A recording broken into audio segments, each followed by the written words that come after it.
ನಮಸ್ಕಾರ ವೀಕ್ಷಕರೇ, ಇವತ್ತು ನಾನು ಪನ್ನೀರ್ ಮಸಾಲ ಹೇಗೆ ಮಾಡೋದು ಅಂತ ತೋರಿಸ್ಕೊಡ್ತಾ ಇದ್ದೀನಿ. ಪನ್ನೀರ್ ಅಂದರೆ ಎಲ್ಲರಿಗೂ ಇಷ್ಟ. ಚಿಕ್ಕವರಿಂದ ಹಿಡಿದು ದೊಡ್ಡವ್ರವರೆಗೂ ಎಲ್ಲರೂ ಇಷ್ಟಪಟ್ಟು ತಿಂತಾರೆ. ಸೊ ಇದನ್ನು ಹೊರಗಡೆ ಹೋಗಿ ತಿನ್ನೋ ಬದಲು ಇದನ್ನು ನಾವು ಮನೆಯಲ್ಲೇ ಮಾಡ್ಕೋಬೋದಲ್ವಾ. ಸೊ ಮನೆಯಲ್ಲೇ ಮಾಡೋದರಿಂದ ರುಚಿಯಾಗೂ ಇರುತ್ತೆ ಮತ್ತು ಹೆಲ್ದಿಯಾಗೂ ಇರುತ್ತೆ. ನೀವು ಪನ್ನೀರ್ ಒಂದೇ ಹೊರಗಡೆಯಿಂದ ತಂದರೆ ಆಯಿತು, ಅದನ್ನು ಮನೆಯಲ್ಲೇ ಮಾಡ್ಕೋಬೋದು. ಮಿಕ್ಕಿದೆಲ್ಲ ಸಾಮಗ್ರಿಗಳು ಮನೆಯಲ್ಲಿರುವಂಥದ್ದೇ. ಸೊ ಬನ್ನಿ, ಹಾಗಾದರೆ ಪನ್ನೀರ್ ಮಸಾಲಾನ ಹೇಗೆ ಮಾಡೋದು ಅಂತ ನೋಡ್ಕೊಂಬರೋಣ. ನಿಮ್ಮೆಲ್ಲರಿಗೂ ನಮ್ಮ ಚಾನಲ್ಗೆ ಸುಸ್ವಾಗತ. ಮೊದಲಿಗೆ ನಾನು ಇಲ್ಲಿ ಒಲೆ ಮೇಲೆ ಒಂದು ಕಡಾಯಿನ ಇಟ್ಕೊಂಡಿದ್ದೀನಿ. ಅದಕ್ಕೆ ನಾನು ಇಲ್ಲಿ 2 ಟೇಬಲ್ ಸ್ಪೂನಷ್ಟು ಎಣ್ಣೆನ ಹಾಕೋತಾ ಇದ್ದೀನಿ. ಎಣ್ಣೆನ ಕಾಯಕ್ಕೆ ಬಿಡಬೇಕು. ಎಣ್ಣೆ ಕಾಯ್ದ ಮೇಲೆ ಅದಕ್ಕೆ ನಾನಿಲ್ಲಿ 1 ಚಮಚದಷ್ಟು ಜೀರಿಗೆನ ಹಾಕ್ಕೊಂಡಿದ್ದೀನಿ. ಜೀರಿಗೆ ಚಟಪಟ ಅಂದಮೇಲೆ ಅದಕ್ಕೆ ನಾನು ಪಲಾವ್ ಎಲೆ ಇರುತ್ತಲ್ಲ ಅದನ್ನು ಹಾಕೋತಾ ಇದ್ದೀನಿ. ಹಾಗೆ 1 ದೊಡ್ಡ ಏಲಕ್ಕಿಯನ್ನು ಹಾಕೋತಾ ಇದ್ದೀನಿ. ಹಾಗೆ ಒಂದು ಅರ್ಧ ಇಂಚಿನಷ್ಟು ದಾಲ್ಚಿನ್ನಿನ ಹಾಕೋತಾ ಇದ್ದೀನಿ. ಇದನ್ನು ಈಗ ನಾವು ಒಂದು 2 ನಿಮಿಷ ಫ್ರೈ ಮಾಡ್ಕೋಬೇಕು. ಈಗ ನಾನಿಲ್ಲಿ ಈರುಳ್ಳಿನ ಉದ್ದಕ್ಕೆ ಹೆಚ್ಕೊಂಡು ಇಟ್ಕೊಂಡಿದ್ದೀನಿ. ಸೊ 2 ಕಪ್ನಷ್ಟು. ಸೊ ಅದನ್ನು ಹಾಕೋತಾ ಇದ್ದೀನಿ.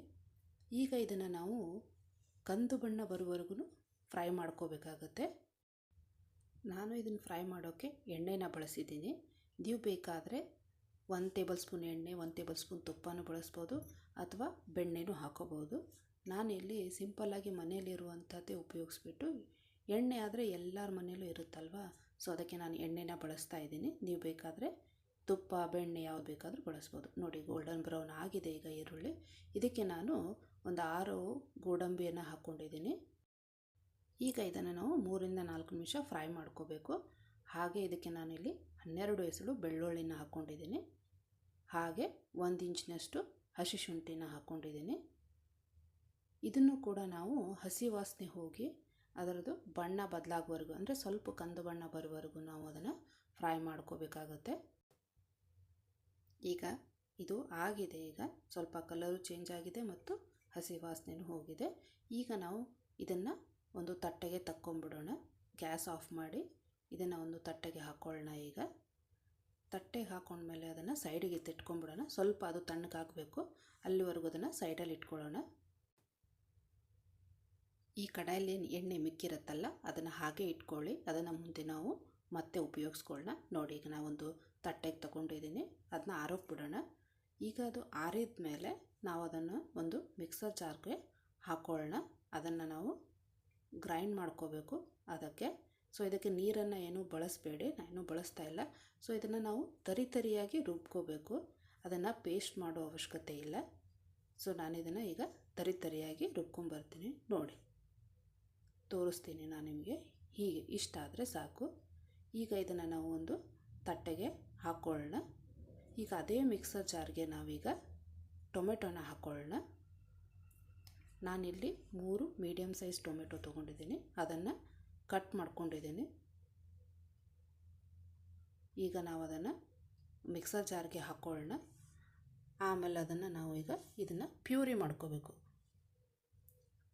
ಸೊ ಅದನ್ನು ನುಣ್ಣಗೆ ರುಬ್ಕೊಂಬರೋಣ. ಈಗ ನೋಡಿ, ಇಷ್ಟ ಆದರೆ ಸಾಕು.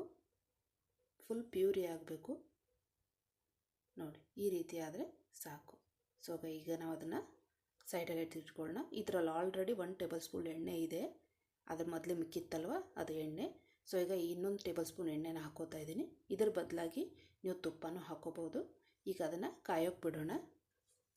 ಸೊ ಈಗ ಎಣ್ಣೆ ಕಾಯ್ದಿದೆ.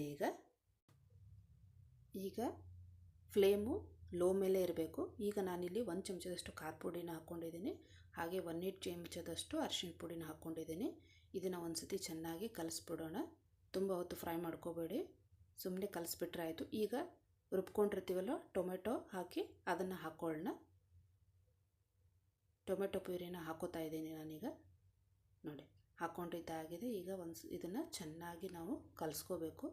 ಖಾರದ ಪುಡಿ ಮತ್ತು ಟೊಮೆಟೊ ಪ್ಯೂರಿ ಎರಡೂ ಮಿಕ್ಸ್ ಆಗಬೇಕು. ಅಲ್ಲಿವರೆಗೂ ಅದನ್ನು ಚೆನ್ನಾಗಿ ನಾವು ಕಲಿಸ್ಕೋಬೇಕು. ಒಂದು 5 ನಿಮಿಷ ಅದನ್ನು ನಾವು ಈಗ ಕುದಿಸ್ಕೋಬೇಕಾಗುತ್ತೆ. ಅದು ಹಸಿ ಇರುತ್ತಲ್ವ ಟೊಮೆಟೊ, ಸೊ ಅದು ಹಸಿ ವಾಸನೆ ಹೋಗುವವರೆಗೂ ನಾವು ಅದನ್ನು ಚೆನ್ನಾಗಿ ಕುದಿಸ್ಕೋಬೇಕು. ಸೊ ನಾನಿಲ್ಲಿ 5 ನಿಮಿಷ ಅದನ್ನು ಕುದಿಸ್ಕೊತಾ ಇದ್ದೀನಿ. ಈಗ 5 ನಿಮಿಷ ಆಗಿದೆ. ಈಗ ಕುದಿಸ್ಬಿಟ್ಟು ಈಗ ನಾವೇನು ಈರುಳ್ಳಿ ರುಬ್ಕೊಂಡಿರ್ತೀವಲ್ವ ಆ ಮಿಶ್ರಣ ಇದಕ್ಕೆ ಹಾಕ್ಕೊಳ್ಳೋಣ. ಹಾಕಿದ ಮೇಲೆ ಅದನ್ನು ಚೆನ್ನಾಗಿ ನಾವು ಮಿಕ್ಸ್ ಮಾಡ್ಕೋಬೇಕಾಗತ್ತೆ. ಟೊಮೆಟೊ ಜೊತೆ ಅದು ಫುಲ್ ಚೆನ್ನಾಗಿ ಮಿಕ್ಸ್ ಆಗಬೇಕು. ಅಲ್ಲಿವರೆಗೂ ನಾವು ಅದನ್ನು ಚೆನ್ನಾಗಿ ಕಲಿಸ್ಕೋಬೇಕಾಗತ್ತೆ. ನೋಡಿ ಈಗ ಕಲಸಿದ್ದಾಗಿದೆ. ಈಗ ಚೆನ್ನಾಗಿ ಮಿಕ್ಸ್ ಆಗಿದೆ. ಈಗ ನಾನು ಇದಕ್ಕೆ 1 ಚಮಚದಷ್ಟು ಗರಂ ಮಸಾಲ ಹಾಕೋತಾ ಇದ್ದೀನಿ. ಹಾಗೆ ಒಂದು ಅರ್ಧ ಚಮಚದಷ್ಟು ಧನಿಯಾ ಪುಡಿನ ಹಾಕೋತಾ ಇದ್ದೀನಿ. ಇವೆರಡು ಎಲ್ಲರ ಮನೆಯಲ್ಲೂ ಇದ್ದೇ ಇರುತ್ತೆ. ಈಗ ಇದನ್ನು ಚೆನ್ನಾಗಿ ಕಲಿಸ್ಕೊಂಡ್ಬಿಡೋಣ. ನಿಮ್ಮ ಮನೆಯಲ್ಲಿ ಧನಿಯಾ ಪುಡಿ ಇಲ್ಲ ಅಂದರೆ ಸ್ವಲ್ಪ ಧನಿಯಾ ಕಾಳನ್ನ ಬೆಚ್ಚಗೆ ಮಾಡಿಬಿಟ್ಟು ಅದನ್ನು ಗ್ರೈಂಡ್ ಮಾಡ್ಕೊಳ್ಳಿ. ಅದನ್ನು ಗ್ರೈಂಡ್ ಮಾಡಿಕೊಂಡು ಅದನ್ನು ಹಾಕಿ. ಸೊ ಈಗ ಚೆನ್ನಾಗಿ ಕಲಸಿದ್ದಾಗಿದೆ.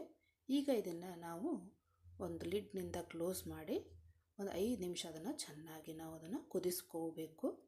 ಸೊ ನಾನು ಇಲ್ಲಿ 5 ನಿಮಿಷ ಅದನ್ನು ಕುದಿಯೋಕೆ ಬಿಟ್ಟಿದ್ದೀನಿ. ಈಗ 5 ನಿಮಿಷ ಆಗಿದೆ. ಈಗ ತೋರಿಸ್ತಾ ಇದ್ದೀನಿ ನೋಡಿ, ಎಣ್ಣೆ ಎಲ್ಲ ಬಿಟ್ಕೊಂಡಿದೆ ಅಲ್ವಾ. ಸೊ ಚೆನ್ನಾಗಿ ಕುದ್ದಿದೆ ಅಂತ ಅರ್ಥ. ಸೊ ಒಂದು ಸತಿ ಚೆನ್ನಾಗಿ ಕಲಿಸ್ಕೊಂಡ್ಬಿಡೋಣ. ನೀವು ಮಧ್ಯ ಮಧ್ಯದಲ್ಲಿ ಒಂದು ಸ್ವಲ್ಪ ಕೈ ಆಡಿಸ್ತಾ ಇರ್ರಿ, ಯಾಕಂದರೆ ಅದು ತಳನ ಹತ್ಕೋಬಾರ್ದಂತೂ ಅಷ್ಟೇ. ಈಗ ಗ್ಯಾಸ್ನ ಆಫ್ ಮಾಡ್ಕೊಂಡ್ಬಿಡೋಣ. ಈಗ ಗ್ಯಾಸ್ನ ನಾನು ಇಲ್ಲಿ ಆಫ್ ಮಾಡಿದ್ದೀನಿ. ಈಗೇನು ಮಾಡಬೇಕು, ನಾವಿಲ್ಲಿ ಒಂದು 1/4 ಕಪ್ನಷ್ಟು ಮೊಸರನ್ನ ಹಾಕೋತಾ ಇದ್ದೀನಿ. ಮೊಸರನ್ನ ಚೆನ್ನಾಗಿ ನಾನು ಕಲಿಸ್ಬಿಟ್ಟು ಬೀಟ್ ಮಾಡಿಬಿಟ್ಟು ಅದನ್ನು ಹಾಕೋತಾ ಇದ್ದೀನಿ. ಅಂದರೆ ಕ್ರೀಮಿ ಟೆಕ್ಸ್ಚರ್ ಆಗಬೇಕು, ಆ ಥರ ಬೀಟ್ ಮಾಡಿ ಹಾಕೋಬೇಕಾಗುತ್ತೆ. ಈಗ ಇದನ್ನು ಚೆನ್ನಾಗಿ ಕಲಿಸ್ಕೋಬೇಕು. ಆ ಮಿಶ್ರಣ ಜೊತೆ ಮೊಸರು ಚೆನ್ನಾಗಿ ಹೊಂದ್ಕೋಬೇಕು. ಅಲ್ಲಿವರೆಗೂ ಅದನ್ನು ನಾವು ಕಲಿಸ್ತಾ ಇರಬೇಕು. ನೋಡಿ ಈಗ ಕಲಸಿದ್ದಾಗಿದೆ. ಈಗ ನಾವು ಗ್ಯಾಸ್ನ ಮತ್ತೆ ಹಚ್ಕೊಳ್ಳೋಣ. ಈಗ ನಾನು ಗ್ಯಾಸ್ನ ಹಚ್ಚಿದ್ದೀನಿ. ಸೊ ನಾನು ಲೋ ಫ್ಲೇಮ್ ಮೇಲೆ ಇಟ್ಕೊಂಡಿದ್ದೀನಿ. ಈಗ ಇದಕ್ಕೆ ನಾವು ಒಂದು 3/4 ಕಪ್ನಷ್ಟು ನೀರನ್ನ ಹಾಕ್ಕೊಳ್ಳೋಣ. ಯಾಕಂದರೆ ಮುಂಚೆಯಿಂದ ನಾವು ನೀರನ್ನ ಬಳಸೇ ಇಲ್ಲ. ಸೊ ಅದಕ್ಕೆ ಇಲ್ಲಿ ನಾನು ಒಂದು 3/4 ಕಪ್ನಷ್ಟು ನೀರನ್ನ ಹಾಕೋತಾ ಇದ್ದೀನಿ. ಈಗ ಇದನ್ನು ನಾವು ಚೆನ್ನಾಗಿ ಕಲಿಸ್ಕೊಂಡ್ಬಿಡೋಣ. ಸೊ ನೋಡಿ ಕಲಸಿದ್ದಾಗಿದೆ. ಈಗ ನಾವು ಇದಕ್ಕೆ ರುಚಿಗೆ ತಕ್ಕಷ್ಟು ಉಪ್ಪನ್ನ ಹಾಕ್ಕೊಳ್ಳೋಣ. ನಾನಿಲ್ಲಿ 1.5 ಚಮಚದಷ್ಟು ಉಪ್ಪನ್ನ ಹಾಕ್ಕೊಂಡಿದ್ದೀನಿ. ನೀವು ಟೇಸ್ಟ್ನ ನೋಡಿಬಿಟ್ಟು ಹಾಕ್ಕೊಳ್ಳಿ. ಹಾಗೆ 1 ಚಮಚದಷ್ಟು ಸಕ್ಕರೆನ ಹಾಕ್ಕೊಂಡಿದ್ದೀನಿ. ಸಕ್ಕರೆ ಹಾಕೋದ್ರಿಂದ ಇದರ ಟೇಸ್ಟು ಎನ್ಹ್ಯಾನ್ಸ್ ಆಗುತ್ತಾ ಅಂತ ಅಷ್ಟೇ. ಸೊ ಈಗ ಚೆನ್ನಾಗಿ ಕಲಿಸ್ಕೊಂಡ್ಬಿಡೋಣ ಅದನ್ನು. ಸೊ ಈಗ ಚೆನ್ನಾಗಿ ಕಲಸಿದ್ದಾಗಿದೆ. ಈಗ ಲಿಡ್ ಕ್ಲೋಸ್ ಮಾಡಿಬಿಟ್ಟು ಒಂದು 6ರಿಂದ 7 ನಿಮಿಷ ಅದನ್ನು ಚೆನ್ನಾಗಿ ಕುದಿಯೋಕೆ ಬಿಡಬೇಕು. ನೀರು ಹಾಕಿರ್ತೀವಲ್ವ, ಸೊ ನೀರಿನ ಜೊತೆ ಆ ಮಿಶ್ರಣ ಹೊಂದ್ಕೋಬೇಕು. ಸೊ ಅಲ್ಲಿವರೆಗೂ ಅದನ್ನು ಒಂದು 6ರಿಂದ 7 ನಿಮಿಷ ಕುದಿಯೋಕೆ ಬಿಡೋಣ. ಈಗ ಒಂದು 7 ನಿಮಿಷ ಆಗಿದೆ. ಕುದ್ಬಿಟ್ಟು ಒಂದು ಸತಿ ಇದನ್ನು ಈಗ ಚೆನ್ನಾಗಿ ನಾವು ಕಲಿಸ್ಕೊಂಡ್ಬಿಡೋಣ. ನೋಡಿ ಇದ್ರ ಟೆಕ್ಸ್ಚರು ಎಷ್ಟು ಚೆನ್ನಾಗಿ ಬಂದಿದೆ ಅಂತ. ನೀರು ಚೆನ್ನಾಗಿ ಗ್ರೇವಿ ಜೊತೆ ಹೊಂದ್ಕೊಂಡಿದೆ. ಸೊ ಗ್ರೇವಿ ಚೆನ್ನಾಗಾಗಿದೆ. ಈಗ ನಾವು ಇದಕ್ಕೆ 200 ಗ್ರಾಮ್ ಪನ್ನೀರನ್ನ ಹಾಕ್ಕೊಳ್ಳೋಣ. ನಾನಿಲ್ಲಿ 200 ಗ್ರಾಮ್ ಬಳಸ್ತಾ ಇದ್ದೀನಿ.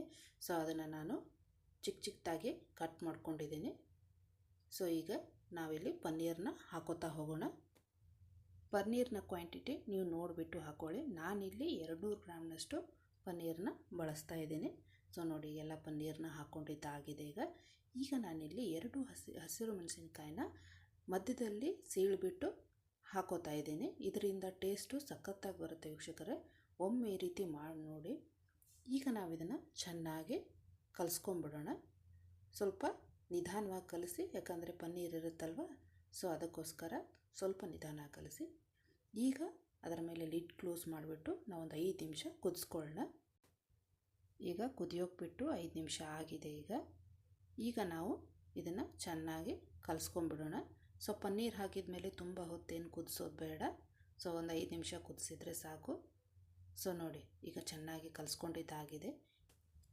ಈಗ ನಾವು ಇದಕ್ಕೆ 1 ಚಮಚದಷ್ಟು ತುಪ್ಪನ ಹಾಕ್ಕೊಳ್ಳೋಣ. ಸೊ ತುಪ್ಪ ಹಾಕಿದ ಮೇಲೆ ಒಂದು ಸತಿ ಚೆನ್ನಾಗಿ ಅದನ್ನು ಮಿಕ್ಸ್ ಮಾಡ್ಕೊಂಡ್ಬಿಡೋಣ. ಮೇಲ್ಗಡೆ ಹೀಗೆ ತುಪ್ಪ ಹಾಕೋದ್ರಿಂದ ಟೇಸ್ಟು ಸಖತ್ತಾಗಿ ಬರುತ್ತೆ ವೀಕ್ಷಕರೇ. ಒಂದು ಸತಿ ಟ್ರೈ ಮಾಡಿ ನೋಡಿ. ಈಗ ಇದನ್ನು ಮುಚ್ಚಿಬಿಟ್ಟು ಒಂದು 2 ನಿಮಿಷ ಕುದಿಸ್ಕೊಳ್ಳೋಣ. ಒಂದು 2 ನಿಮಿಷ ಕುದಿಸಿದ್ರೆ ಸಾಕು. ನೋಡಿ ಈಗ 2 ನಿಮಿಷ ಆಗಿದೆ. ಸೊ ಈಗ ಪನ್ನೀರ್ ಮಸಾಲ ರೆಡಿಯಾಗಿದೆ. ಈಗ ನಾವು ಗ್ಯಾಸ್ನ ಆಫ್ ಮಾಡ್ಕೊಂಡ್ಬಿಡೋಣ. ಸೊ ನೋಡಿದ್ರಲ್ಲ ವೀಕ್ಷಕರೇ, ಹೋಟೆಲ್ ಸ್ಟೈಲಲ್ಲಿ ಪನ್ನೀರ್ ಮಸಾಲ ಹೇಗೆ ಮಾಡೋದು ಅಂತ. ಇದನ್ನು ಮಾಡೋಕ್ಕೆ ತುಂಬ ಹೊತ್ತೇನು ಹಿಡಿಯಲ್ಲ ವೀಕ್ಷಕರೇ. ನೀವು ಮನೆಯಲ್ಲೇ ಆರಾಮಾಗಿ ಇದನ್ನು ಮಾಡ್ಕೋಬೋದು. ಹೋಟೆಲಲ್ಲಿ ಮಾಡೋದಕ್ಕಿಂತನೂ ಮನೆಯಲ್ಲೇ ಮಾಡಿಕೊಂಡ್ರೆ ರುಚಿನೂ ಜಾಸ್ತಿ ಇರುತ್ತೆ, ಹಾಗೆ ಹೆಲ್ದಿಯಾಗೂ ಇರುತ್ತೆ. ಒಮ್ಮೆ ಈ ಪನ್ನೀರ್ ಮಸಾಲಾನ ಮನೆಯಲ್ಲೇ ಮಾಡಿ ನೋಡಿ ವೀಕ್ಷಕರೇ, ನಿಮ್ಮ ಮನೆಯಲ್ಲಿ ಎಲ್ಲರೂ ಕೇಳಿ ಕೇಳಿ ಮಾಡಿಸ್ಕೊಂಡು ತಿಂತಾರೆ. ಸೊ ಹೊರಗಡೆ ಹೋಗಿ ತಿನ್ನೋ ಬದಲು ಮನೆಯಲ್ಲೇ ಮಾಡಿಕೊಂಡ್ರೆ ತುಂಬ ಒಳ್ಳೆಯದು ವೀಕ್ಷಕರೇ. ನೋಡಿದ್ರಲ್ಲ ವೀಕ್ಷಕರೇ, ಪನ್ನೀರ್ ಒಂದೇ ನಾವು ಹೊರಗಡೆಯಿಂದ ತಂದರೆ ಆಯಿತು, ಮಿಕ್ಕಿದ್ದೆಲ್ಲನೂ ಮನೆಯಲ್ಲಿರುವಂತಹ ಸಾಮಗ್ರಿಗಳನ್ನೇ ಬಳಸಿ ನಾನು ಮಾಡಿರೋದು. ಈ ರೆಸಿಪಿ ನಿಮಗೆ ಇಷ್ಟ ಆಗಿದ್ದರೆ ಲೈಕ್ ಮಾಡಿ, ಹಾಗೆ ನಮ್ಮ ಚಾನಲನ್ನು ಸಬ್ಸ್ಕ್ರೈಬ್ ಮಾಡೋದನ್ನು ಮರಿಬೇಡಿ. ಮುಂದಿನ ಒಂದು ಹೊಸ ರೆಸಿಪಿಯೊಂದಿಗೆ ಮತ್ತೆ ನಾನು ನಿಮ್ಮನ್ನು ಭೇಟಿಯಾಗ್ತೀನಿ. ಅಲ್ಲಿವರೆಗೂ ಎಲ್ಲರಿಗೂ ಧನ್ಯವಾದಗಳು. Thank you for watching.